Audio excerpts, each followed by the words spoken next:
Halo, selamat datang di ibadah CDC Depok Online Service hari ini. Kami menyapa Anda sekalian yang sedang di rumah dan dimanapun Anda berada. Hari ini kita akan memuji dan menyembah Tuhan, sebab hari ini adalah hari kemenangan bersama Tuhan Yesus yang luar biasa. Jadi, mari siapkan hati kita, siapkan catatan, dan mari terima yang mau Tuhan kasih buat setiap dari kita. Mari kita berdoa. Tuhan, kami mengucap syukur pada hari ini. Kami mau mendengar firman-Mu Bapak dan terima berkat-Mu. Kiranya firman yang Kau berikan pada hari ini dapat menjadi rema dalam kehidupan kami. Dalam nama-Mu, Tuhan Yesus, kami mengucap syukur dan berterima kasih. Haleluya. Amin.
ada bersama kita di dalam setiap musim kehidupan kita. Mari kita bersyukur, kita menaikkan satu pujian ini. Mari kita nyatakan lagu ini.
Sungguh pujian dan penyembahan yang luar biasa. Kita semua merasa diberkati dengan pelayanan yang diberikan pada hari ini. Kita adalah umat yang luar biasa. Mari kita dukung doa untuk kebutuhan jemaat. Mari kita berdoa. Kami dukung doa dengan sepakat kebutuhan jemaat. Untuk jemaat yang sakit dan yang sedang dalam masa pemulihan, kami berdoa dengan sepakat dengan bilur-bilur Yesus kau telah sembuhkan segala sakit dan penyakit. Kami juga mau berdoa untuk pemulihan keluarga, supaya hubungan suami istri dan orang tua terhadap anak juga mengalami rekonsiliasi dan ada Yesus di dalam tengah-tengah keluarga. Kami berdoa untuk jemaat yang membutuhkan pekerjaan, Tuhan yang tolong peluang pekerjaan yang terbaik, dan juga jemaat yang membutuhkan pekerjaan, kau berikan peluang yang baik ya Bapak. Kami juga percaya ke dalam tangan-Mu ada ide dan kreativitas, dan mengalami pemulihan keuangan di dalam nama Yesus. Kami juga berdoa untuk jemaat-jemaat yang sedang mempersiapkan pernikahan, supaya semua Tuhan campur tangan dan lancar dan indah pada waktunya di dalam nama-Mu Yesus. Kami juga mau berdoa dan mengucap syukur untuk kesehatan jemaat yang sudah sembuh dan yang dipulihkan di dalam nama-Mu. Kami juga berdoa ya Bapak, semoga jemaat yang sedang dalam pekerjaan di masa pandemi ini, kami juga mengucap syukur ya Bapak. Kami juga berdoa untuk kebutuhan bangsa dan negara. Bapak, dalam nama-Mu kami percaya dan sepakat untuk bangsa Indonesia di tangan Bapak Jokowi beserta jajarannya, agar selalu mendapatkan hikmat dan menjalankan tugas dan tanggung jawab seluruh sesuai dengan kehendak-Mu ya Tuhan. Kami percaya dalam pandemi ini semoga dapat teratasi dan proses pemberian vaksin setiap tahapnya berjalan dengan lancar dan aman dari Sabang sampai Merauke. Kami juga mau berdoa untuk pemulihan ekonomi di sektor industri, perdagangan, serta lapangan pekerjaan. Tuhan yang tolong semua semakin membaik dan kuat kembali di dalam nama Yesus. Kami percaya Bapak juga berdoa untuk keamanan bangsa kami, untuk TNI, Polri, diberi kesatuan di dalam menjaga keamanan dan keharmonisan di negara kami Indonesia. Di dalam nama Yesus kami berdoa dan mengucap syukur. Haleluya. Amin.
Shalom Bapak, Ibu, dan saudara-saudara sekalian. Sebelum kita mendengar firman Tuhan, kita berdoa terlebih dahulu.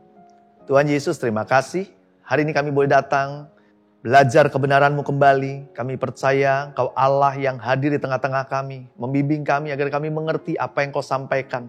Urapi hamba-Mu, dan kami percaya hari ini kami akan diberkati oleh kebenaran-Mu. Di dalam nama Yesus kami berdoa dan mengucap syukur. Haleluya. Amin. Hari ini saya akan sharing firman Tuhan tentang aset Tuhan. Nah, bicara soal aset pasti senang ya. Aset itu sesuatu harta, kekayaan, atau dibilang barang berharga dari seseorang ya. Barang berharga bisa bentuknya motor, mobil ya, rumah, apartemen ya, dan banyak hal lain, tanah segala macam. Itu merupakan aset-aset yang berharga. Hari ini saya akan bicara tentang dua benda yang sangat berharga. Yang pasti kita akan melihat benda ini berharga banget ya, hingga nilainya dan harganya fantastis. Yang pertama, yaitu barang berharga, sepatu bekas. Nah, sepatu bekas biasanya harganya murah ya. Tapi sepatu bekas ini ya sangat mahal sekali. Harganya kurang lebih 9,2 miliar. Wow, kenapa bisa mahal kayak gitu ya? Ini sepatu bekas siapa sih sebenarnya? Nah, saya mau kasih tahu. Sepatu bekas yang Bapak Ibu Saudara lihat, yaitu sepatu bekas milik Michael Jordan. Michael Jordan adalah mega bintang NBA, pemain basket ya. Nah, sepatunya namanya Air Jordan 1. Nah, sepatunya kayak gini nih ya. Itu harganya 9,2 miliar. Kenapa bisa mahalnya sampai seperti itu? Nah, kita pengen tahu ya. Nah, saya kasih tahu nih. Sepatu itu sepatu yang dipakai Michael Jordan tahun 1985 di Italia ya. Saat itu Michael Jordan melepaskan dunk. Jadi dunk itu artinya lompat, melayang ya, memasukkan bola ke dalam keranjang dalam kondisi lompat tinggi melayang dan masukkan ke dalam keranjang. Tetapi ada satu hal dan kejadian yang aneh, pada waktu memasukkan dalam keranjang bola tersebut, papan boardnya itu pecah, pecah dan pertandingan berhenti. Nah, sepatu ini dipakai pada waktu itu karena Michael Jordan merupakan pemain termahal dulu di NBA ya. Dan kejadian ini menarik sekali. Hingga akhirnya harga sepatu ini laku dilelang dengan harga 9,2 miliar. Saya ulang lagi, barang berharga, sepatu bekas, tapi bekasnya bekas Michael Jordan. Harganya fantastik. Yang kedua, saya akan bicara soal benda berharga lagi, yaitu sarung tangan bekas. Ya, sarung tangan bekas berapa sih harganya ya? Bahkan kita juga kadang-kadang nggak mau pakai sarung tangan bekas. Tapi ini ada orang yang mau membeli sarung tangan bekas dengan nilai 4,5 miliar. Wow, fantastik juga ya harganya. Sarung bekas siapa sih ini? Ya, saya kasih tahu juga nih ya. Di layar ini kelihatan sarung tangan ini ya. Sarung tangan ini berhiaskan berlian. Oh ya, pantas mahal. Tapi mohon maaf, ini berliannya imitasi. Ya, imitasi. Tapi kok kenapa laku 4,5 miliar ya? Saya kasih tahu nih. Sarung tangan ini, sarung tangan bekas ini adalah milik Michael Jackson. Yaitu siapa tuh? Betul, dia adalah King of Pop ya. Saking terkenalnya dan mahalnya ya, Michael Jackson waktu itu ingat ya nih. Kejadiannya kenapa dia bisa punya sarung tangan ini? Sarung tangan tersebut terjual di dalam lelang 4,5 miliar karena pada waktu dia melakukan pertama kali moonwalk, ya gaya dance-nya yang kayak jalan-jalan di bulan itu ya, dia menggunakan sarung tangan tersebut. Dan itu yang membuat sarung tangan tadi, sarung tangan bekas itu mahal banget karena milik Michael Jackson. Jadi, teman-teman semua, Bapak Ibu Saudara sekalian, ya, semua benda tadi, dua benda tadi ya, berharga karena siapa pemiliknya. Kalau pemiliknya saya ya nggak akan ada nilainya ya. Sepatu bekas saya siapa yang mau ya nggak? Sarung tangan bekas saya juga nggak ada yang mau ya. Dan saya mau kasih tahu hari ini ya, sama seperti benda tadi, kita sangat berharga karena kita milik Kristus. Kalau tadi Benda-benda tadi milik superstar ya. Selebriti, orang yang ngetop. Tapi saya kasih tahu hari ini. Saya dan Anda semua yang menyaksikan ini, saya katakan begini. Kita sangat berharga karena kita milik Kristus. Amin? Oke. Kita itu aset Tuhan. Ya. Saya akan baca satu ayat dari 1 Korintus 3 ayat 23. Tetapi kamu adalah milik Kristus dan Kristus adalah milik Allah. Ini menyatakan bahwa kita adalah milik Kristus. Kita bersyukur, kita bersuka cita kita milik Kristus.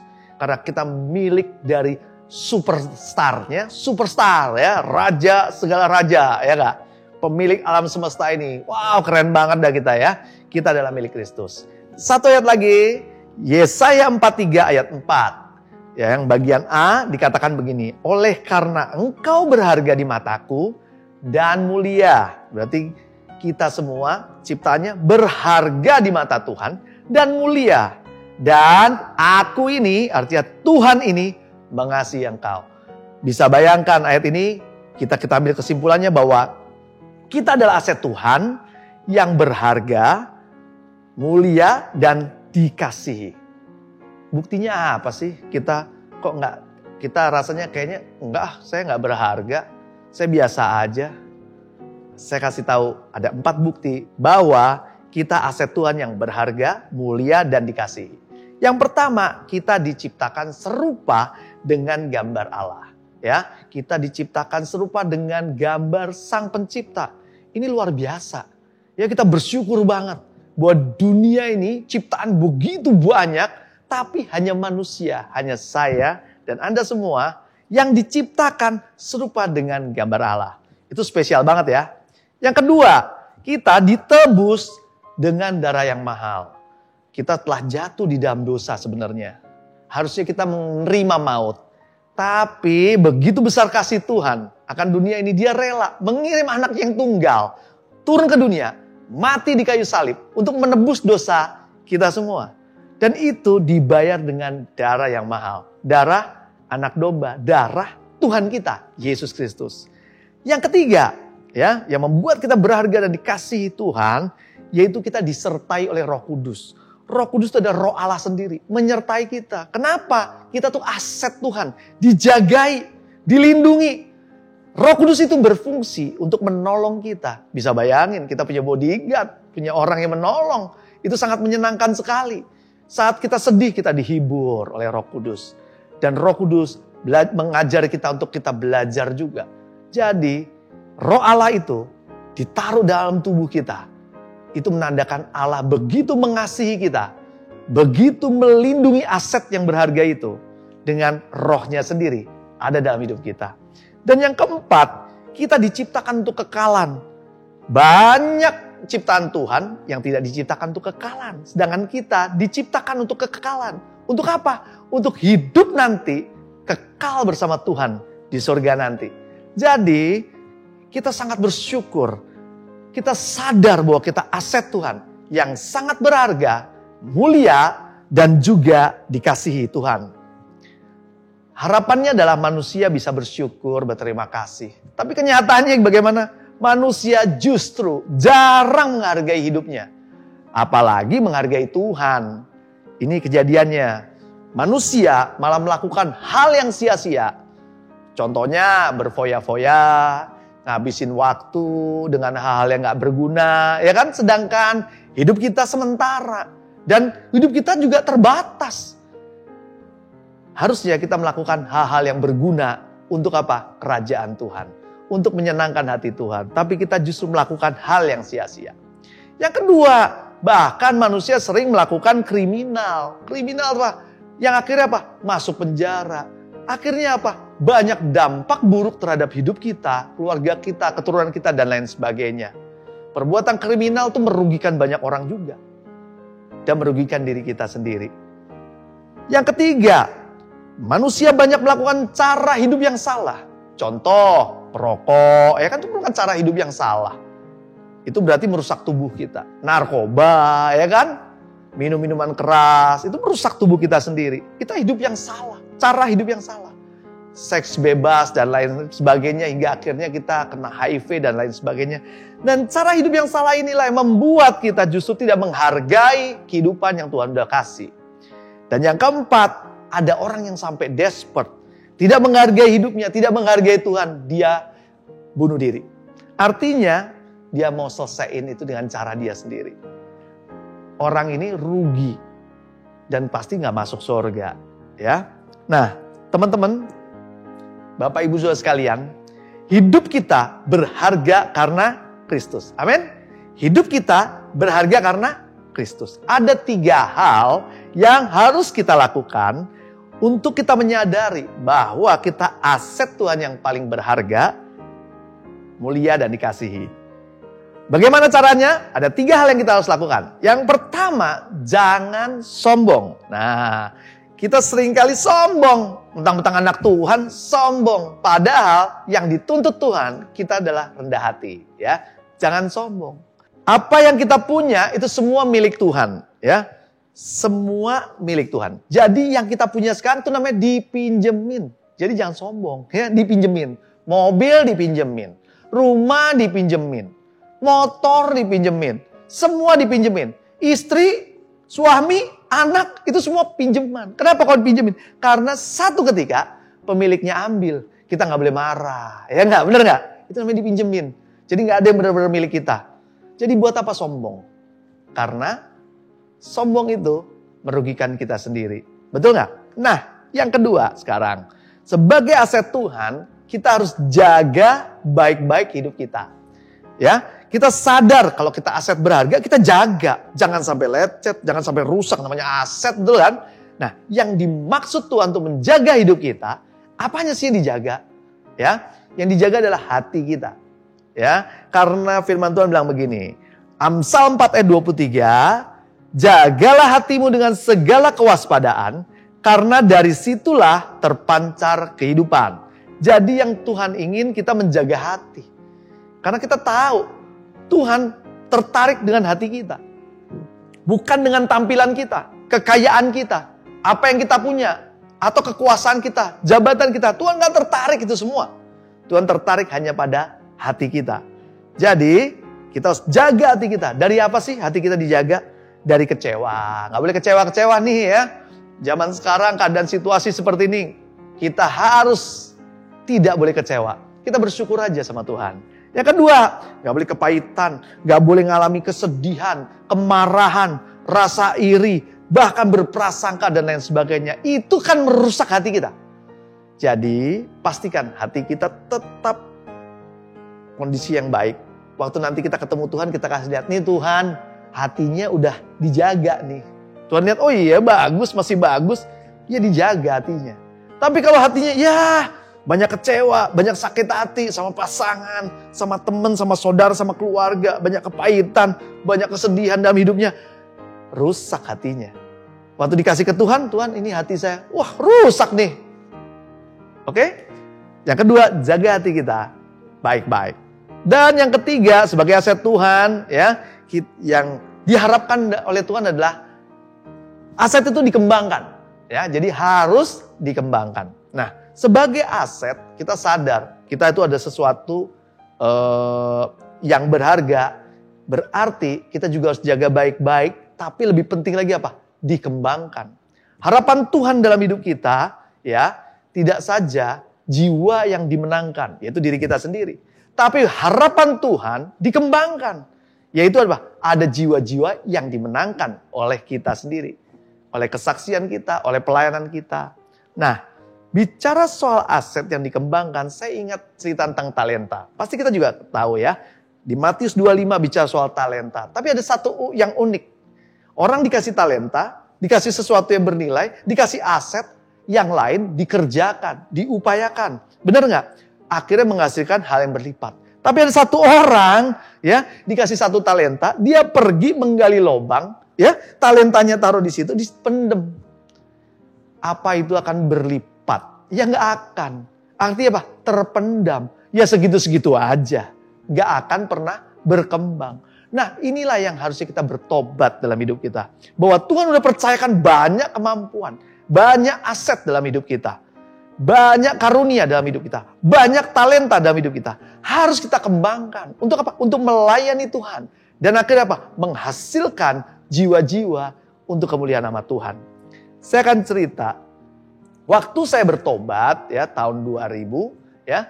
Kondisi waktu itu saya masih nakal ya. Rambutnya masih gondrong ya. Rambut pakai ini apa?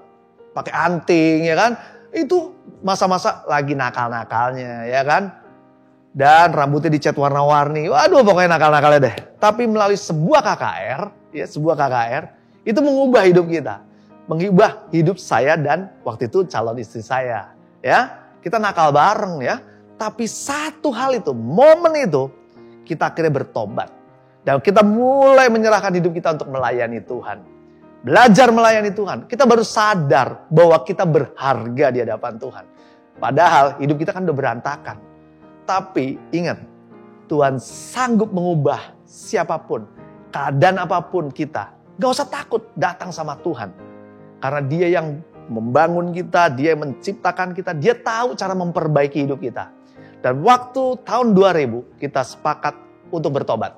Ya, saya dan calon istri saya kita bertobat. Dan akhirnya kami menikah dan melayani Tuhan bersama. Lebih dari 20 tahun sekarang kami melayani di Depok ya. Ini merupakan satu keajaiban Tuhan. Ya, pelayanan kami ya mulai dari 1 jiwa, 2 jiwa dan sekarang sudah berkembang. Itu semua apa? Karena ada Yesus yang menyertai. Jadi bukan kuat gagah kita. Saat kita mau melayani Tuhan, kita tetap mengandalkan Tuhan. Kita percaya bahwa Tuhan mempercayakan talenta dan karunia. Kita mulai melayani jiwa-jiwa. Dan akhirnya banyak jiwa akhirnya bisa dimenangkan. Dan itu akhirnya apa? Mendatangkan kemuliaan bagi nama Tuhan. Menjadi sesuatu yang bersyukur bahwa hari ini ya banyak orang bisa menghargai aset Tuhan dalam hidupnya. Bisa mengembangkan talenta. Dan jangan hanya memendam talenta itu. Itu menjadi kerugian buat kita. Masuk pada kesimpulan hari ini, kita sadar kalau kita aset Tuhan. Yang berharga, mulia, dan dikasihi Tuhan. Jadi hidup kita jangan main-main lagi, ya. Yang pertama, jangan sombong. Saya ingetin lagi, gak boleh sombong. Semuanya dipinjemin sama Tuhan. Nanti diambil lagi. Dan gak ada yang kita bawa. Waktu kita meninggal, semuanya kita tinggalin, ya. Jadi jangan sombong dengan apa yang kita miliki. Yang kedua, jaga baik-baik hidup kita. Yang dijaga apa? Hati kita. Ya, hati inilah yang membuat terpancar kehidupan, ya. Hati kita nanti akan kita bawa kembali lagi ke Tuhan. Kalau kita jaga dengan baik, hatinya masih bagus, kita kembalikan ke Tuhan, kondisinya masih bagus, ya enggak? Dan yang ketiga, harus dikembangkan. Karena kalau kita sadar bahwa kita aset, kita harus kembangkan aset itu. Akhirnya apa? Menyenangkan Tuhan.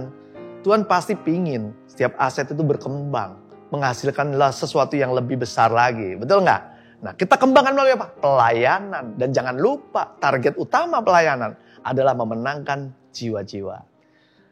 Hari ini kita belajar tentang bagaimana aset Tuhan, yaitu kita merupakan aset yang sangat berharga bagi Tuhan. Dan saya percaya kita semua diberkati. Amin.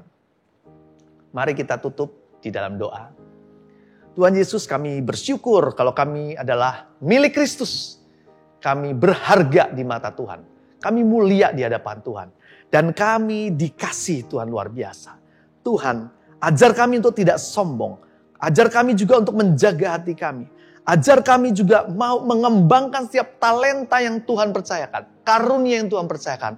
Terutama untuk menghasilkan jiwa-jiwa untuk kemuliaan nama Tuhan.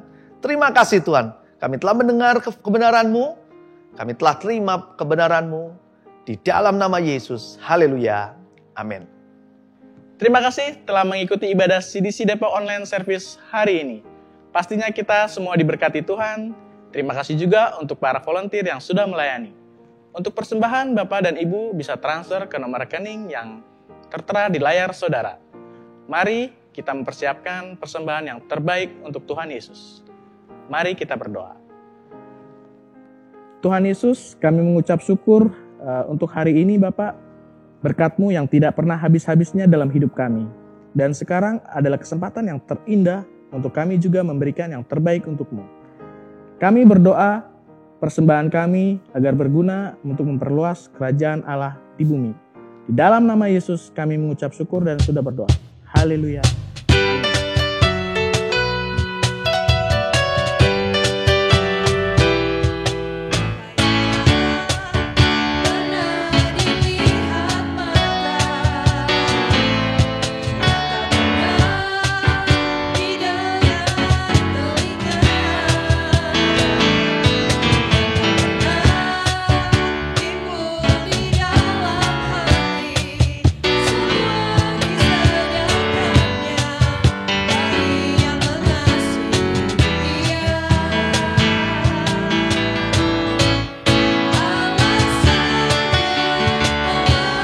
Kita percaya gereja adalah sebuah keluarga. Karena itu, bagi saudara yang baru pertama kali bergabung di CDC, kami mengundang saudara untuk dapat bergabung dalam Carecel yang merupakan kelompok saling memperdulikan.